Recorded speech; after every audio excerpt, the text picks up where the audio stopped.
It was a late Thursday night in mid-June when it happened. Warm, clear, and just sticky enough to make you sweat under the streetlights. I was on my way home from a friend's place after we'd watched a few episodes of a crime show and split some Chinese takeout. It was nearly 1 a.m. when I pulled into the Walmart Supercenter on Long Fiber Road, just outside the Yakima city limits. I remember because I was the only car near the fuel island, aside from an old blue sedan parked at the far end with its lights off. My name is Camille, and I was 26 at the time. I worked remote tech support for a cable company and mostly kept to myself. I lived alone in a duplex just a few blocks away and didn't usually make late-night stops, but I needed gas and figured I'd grab a bottle of water before heading home. That's all it was supposed to be, a quick, quiet pit stop under the orange glow of the overhead lights. The pump closest to the little pay kiosk was open, so I pulled in, parked, and swiped my card. As the gas started flowing, I pulled out my phone to check a text from my friend. We'd been joking earlier about a guy she matched with on a dating app who said he trained in wilderness survival. I remember smiling at her message when I caught something out of the corner of my eye. The blue sedan that had been sitting dark earlier was now lit up, its headlights on, engine humming. The car was angled oddly, taking up 2 spaces near the edge of the lot. I glanced up, trying not to make it obvious, and saw the driver's side door slowly open. A man stepped out. He was tall, maybe 6'3", and lean. Wearing jeans and a gray t-shirt, he didn't look particularly threatening at first glance. His hair was short, buzzed almost to the skin, and he moved with a close, steady ease like someone who didn't mind being noticed. What unsettled me was that he wasn't heading toward the store. He just circled his car. He walked around the back, paused briefly at the trunk, then rounded the passenger side. He wasn't checking anything. He didn't open a door or look inside, just moved in a slow, deliberate loop. Once, then again. I turned my attention back to the pump, trying to act like I hadn't noticed. But I could feel his eyes on me. The longer I stood there, the more certain I became that he was watching me. Without looking down, I clicked the lock button on my key fob. The gas pump ticked away, and I stared at the numbers, willing them to finish faster. I was only half full, but I was already planning to leave early.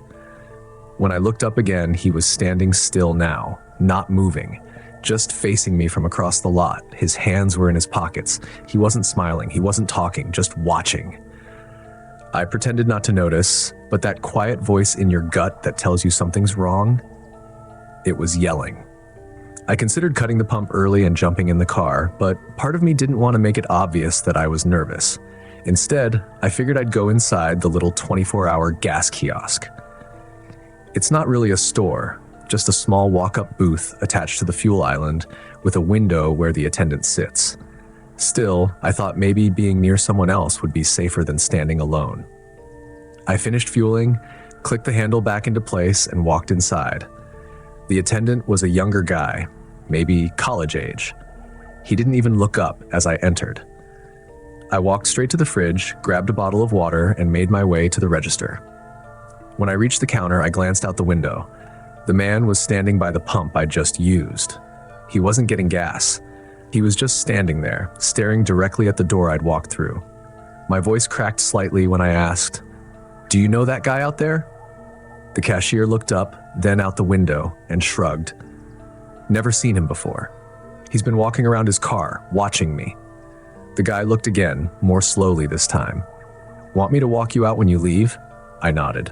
"Yeah, if you don't mind." I paid for the water and waited near the racks of beef jerky and motor oil. I watched the man through the glass. He hadn't moved. His car was still running. He stood next to it like he was just passing time, except his head never turned, his gaze never shifted. He was watching the door, waiting. Eventually, the cashier stepped out from behind the counter. "Ready?" I followed him out. The man didn't budge.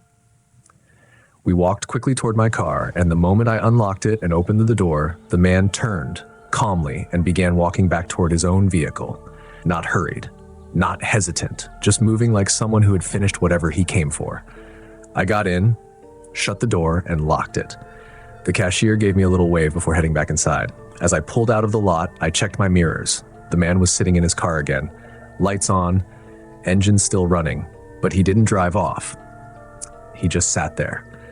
I turned onto long fiber, made 2 extra turns through a nearby neighborhood, then looped back toward home. My rearview mirror stayed empty. I wasn't being followed. But the ride home felt longer than usual. And when I parked in my driveway, I sat in my car for a while, staring at the shadows between the houses across the street. Nothing had happened. No words exchanged. No threat made. But the stillness in how he watched me, the timing of everything, it didn't feel random. It felt like he was watching to see what I would do. And if I hadn't gone inside, if I had fumbled my keys or looked too unsure, I honestly don't know how that night would have ended. I've been back to that Walmart during the day, but never at night. Not anymore. Because I know now, it doesn't take yelling, chasing, or a weapon to feel unsafe. Sometimes all it takes is a man standing too still in the wrong place at the wrong time, watching like he's trying to decide something that you don't get to vote on. Silent waiting. You know how some nights just feel off before anything even happens? That kind of quiet where every sound feels too sharp and the air carries something you can't name. It was one of those nights in early November, cold enough that even your breath felt brittle. I had just clocked out from a late shift at the animal clinic where I work, and on the drive home, my stomach wouldn't stop growling. I usually head straight back, especially after midnight, but hunger won out over routine. I figured a quick stop at the Walmart neighborhood market fuel station on West Cherry Lane wouldn't hurt. Grab a sandwich, maybe something to drink, and be home within 10 minutes. My name's Janelle. I was 29 back then. I've lived just outside Meridian, Idaho my whole life. And honestly, I've never had a reason to feel unsafe here. But what happened that night shifted something in the way I look at familiar places, especially the ones that seem safest. It was just after 12:40 a.m. when I pulled into the Walmart fuel station's small convenience store lot. The place was empty, which wasn't unusual for a Monday. The clerk behind the counter, a guy I didn't recognize, looked up briefly as I entered, then went back to whatever he was reading behind the register. Inside, the store was warm, a relief from the biting cold outside. I walked straight to the refrigerated case, grabbed a turkey sandwich, and then made my way toward the coolers in the back to grab a drink. Nothing felt out of place. There was no music playing, just the soft hum of the fridges and an occasional beep from the clerk's handheld scanner as he did inventory. But then I saw him. There was a man standing just outside the entrance. He hadn't been there when I walked in. Tall, skinny, and unusually pale, even under the bright exterior lighting. He wore a long, dark coat, hands buried in his pockets, and a black beanie pulled low.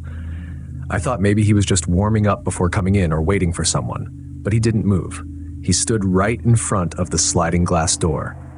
Not beside it, not leaning on the wall, directly in front of it, like he was blocking the way. The clerk noticed him too. He glanced up and muttered something under his breath. I brought my items to the counter, trying not to stare. "You know that guy?" I asked. The clerk looked out again. "Nope, he just showed up a few minutes ago. Hasn't tried to come in, just standing there." We both looked again. The man hadn't moved, still staring forward. His eyes seemed empty, like he wasn't seeing anything in particular. As the clerk scanned my drink, the glass doors clicked and wiggled slightly. The man had tried to come in. That's when I realized this Walmart neighborhood market fuel store must have locked the doors after midnight. The kind where the clerk has to buzz you in after hours. I must have just made it before the auto lock. The man must have realized it too. He tried the handle again, then leaned in, pressing his face closer to the glass. I felt uneasy. "Maybe he's drunk," I offered, mostly to make myself feel better. "Could be," the clerk said, though he didn't sound convinced. I paid and stepped to the side to slip my sandwich into my bag. But the man was still there, and then, slowly, he tilted his head, just slightly, like he was trying to get a better look through the glare and see us inside. That's when he said something. I couldn't hear it. Not through the glass, but his lips moved, just one sentence, slowly, deliberately. The clerk and I caught it at the same time. He said, "I'll be waiting outside." That was it. No knocking, no yelling. Just those words, spoken like a promise. The clerk looked unsettled now. He tapped something under the counter, probably a panic or security alert. Small towns don't have fast response times. I knew help would take a while. The man didn't leave. He stepped back a few feet from the entrance and just stood there, waiting. I hung back by the snack aisle, unsure what to do. My car was parked right out front, no more than 20 feet away, but I didn't like my odds trying to walk past him. Something about him felt off. The way he stood, the silence. It made every instinct in me say, stay inside. "You're welcome to wait here," the clerk said, glancing toward the door. "I wouldn't go out there either." I nodded. "Thanks. Not looking to get chased across a parking lot tonight." Minutes passed. 5, 10. The man didn't move. Every time a new car pulled in, just a couple over that time, he stepped off to the side out of view. Each time they left, he returned to his exact spot, directly in front of the door, like a reset. "He wasn't even looking in until you showed up," the clerk said quietly. "Before that, he was just facing the road." That chilled me more than the cold ever could.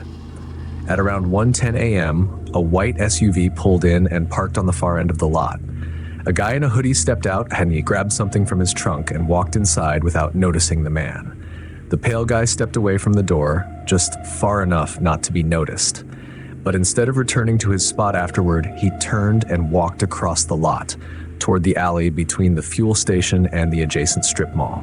He vanished into the shadows. The new customer paid for his gum and energy drink, made some small talk, and left. I peeked out the glass again. Nothing. The alley was empty, no movement by the dumpsters, no shadow shifting near the side of the building. He was just gone. The clerk leaned over the counter again. "Think it's safe now?" I didn't answer. I still wasn't sure. I waited another 15 minutes, just to be safe, then asked the clerk if he could watch me walk to my car. He agreed, standing by the doors with one hand near the panic button. I moved quickly, keys ready, eyes scanning every direction. Nothing. The lot was silent. Still. I got into my car, locked the doors, and pulled out of the lot, watching my mirrors until I reached the highway. No one followed. But I didn't sleep well that night. The next morning, I called the store.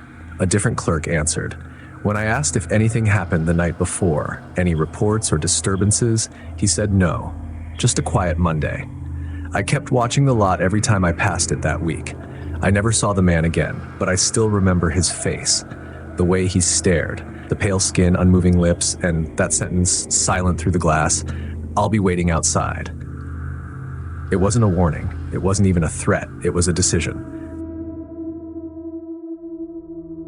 Vanished fare. It happened during one of those brutal northern Minnesota winters, early January, when the snow doesn't just fall, it takes over. The kind that builds up in thick, icy layers and never seems to melt. I'd been driving nights for a regional cab company based in Duluth, mostly ferrying drunk college kids home or running the occasional airport ride from the outskirts. Night shifts suited me. Less traffic, fewer people, and plenty of quiet to think. Just me, the crackle of the dispatch radio, and the crunch of tires through packed snow. My name's Dean. I was 34 at the time. That night started off like any other. Around 2:30 in the morning, I stopped off at the Walmart fuel station off Arrowhead Road on the northern edge of town. The convenience store attached to it stays open 24/7, and I'd gotten in the habit of grabbing a cup of their surprisingly decent coffee midway through my shift. The building sat slightly back from the road, surrounded by a mostly empty lot and a few flickering overhead lights. I remember brushing the snow off my jacket as I stepped inside. The store was quiet, just the night clerk behind the counter, a younger guy who looked like he was counting down the hours to sunrise. He gave me a quick nod, and I headed to the back wall where they kept the hot drinks. I was stirring in some sugar when my dispatch app pinged with a new ride request. Pickup location, Walmart fuel station, Arrowhead Road, exactly where I was standing. At first, I figured it was a system hiccup, or maybe someone waiting outside had used the GPS to tag the closest landmark. But then I noticed someone standing in the back corner of the store. I hadn't heard the doors open. No footsteps, no chime, just he was there. He was tall, maybe a little over 6 feet, heavy black winter coat, standing motionless by the wire rack where they kept the beef jerky and sunflower seeds. His back was to me. He wasn't browsing, wasn't moving, just standing. I walked up to the counter and asked, "Hey, did someone just come in?" The clerk looked up, shook his head. "Nope, just you." I hesitated, glancing back at the figure in the corner, then checked my phone again. The ride was still active, pinned to this location. I tapped the option to notify the rider that I'd arrived. Seconds later, a message came through. Coming out now. I turned my head back toward the rear corner. The man was gone. The store wasn't big, and the shelves didn't block enough to hide someone walking away. I hadn't seen him move. I didn't hear a door. There was no back exit, just the main sliding entrance and a locked service door near the employee stock area. I walked outside, suddenly on edge. My cab was still sitting in the first parking spot, engine idling. The lot was quiet. Snow drifted lazily under the overhead lights, soft and unbothered. I scanned the lot, walked toward the car, and checked around the side of the building. Nothing. Maybe he'd stepped out just before I turned to look. Maybe he was waiting around the corner. I got into the car, checked the app again, still marked arrived, no cancellation. I tapped to call the rider. It rang twice, then cut off. No voicemail, no callback. I messaged again, I'm outside, you coming? No response. 5 minutes passed, then 10. I'd normally cancel and move on by that point, but something about the whole thing felt wrong. The silence, the disappearing figure, the message. I stepped back out and walked the length of the lot, glancing behind the propane cages and dumpsters. The snow back there was untouched, no tire marks, no footprints, not even my own from earlier. Just perfectly smooth snow glittering under the orange lamps. And that's when I noticed the temperature had dropped, hard. It was the kind of cold that sneaks past your jacket and sinks into your bones. My breath fogged up fast, my fingertips started to sting. I circled the entire building, no sign of anyone, no cars, no shadows, no movement. When I came back to the front, I noticed the clerk standing behind the glass, watching me. I went back inside. You see that guy leave? I asked. He looked puzzled. What guy? The one that was standing by the snacks. Tall guy, dark coat. His brow furrowed. There wasn't anyone else in here, man. Not since you walked in. I paused. Are you sure? Not even behind me when I came through the door? Nope, he said again, a little slower this time. You came in alone. I remember because you're the only customer I've had in like an hour. I pulled out my phone and showed him the ride request screen. I got a ping from here, pickup location right at this store. Someone messaged saying they were coming out. He looked at the screen, frowned. That's creepy, but I swear no one else came in. I refreshed the app. The request was gone. No record, no fare, no ride log, just a blank history between 2 and 3 a.m. I walked out and sat in my car for a long time, scrolling through the system trying to find something, anything, that showed I wasn't imagining it. The number that had messaged me? Gone. The message thread was blank, no name, no text history, just a single timestamp with nothing beneath it. By the time I pulled into my driveway on the hillside outside Duluth, it was just past 4 a.m. I didn't tell anyone, not at first. What would I even say? That I picked up a ghost fare? 2 nights later, I was back in the area and decided to stop at that same Walmart fuel station.